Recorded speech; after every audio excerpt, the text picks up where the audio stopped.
Before oversized point guards became the blueprint, before the NBA was filled with 6'6" creators controlling entire offenses, there was one player in the 1990s who did it first.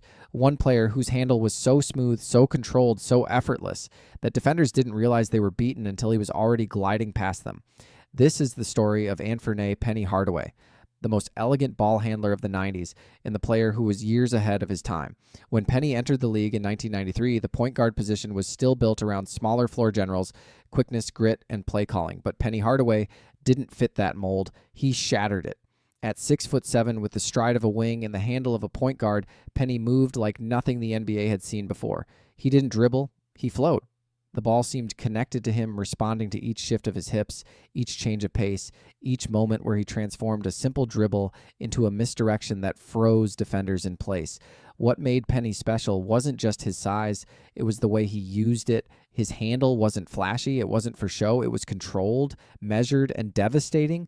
A hesitation here, a long crossover there, his first step hiding inside every dribble like a trap waiting to spring. He created angles other players couldn't see, passing lanes only a tall point guard with tight control could exploit. On the break, Penny was unguardable.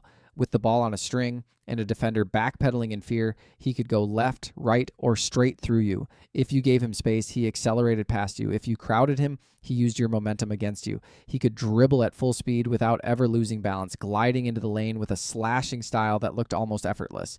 And once he reached the paint, he made decisions in the air, floating, scanning, dropping a no-look pass, flipping in a finger roll, or hitting a spinning fadeaway that looked impossible for someone his size. In the mid-90s, only one point guard in the world could do that. His name was Penny Hardaway. But Penny wasn't just a handler. He was a complete offensive weapon, a scorer who could rise above defenders, a passer who could bend an entire defense, a lead ball handler who never needed to pound the ball into the floor because he always knew what came next. And the league took notice immediately. He became an all-NBA first-team player twice. He became the face of a young Orlando Magic team that rose from expansion afterthought to legitimate championship contender. And alongside Shaquille O'Neal, he formed one of the most exciting young duos the NBA had ever seen.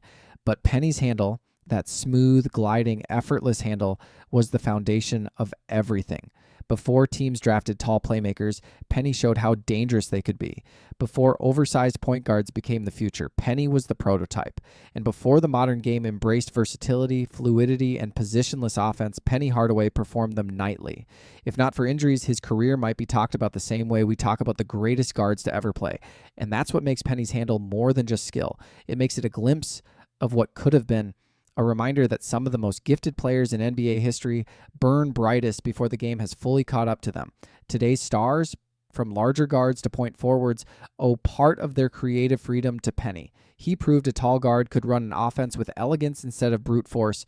He proved size didn't have to sacrifice fluidity, and he showed the world what true smoothness looked like with the ball in hand. This is how great Penny Hardaway really was.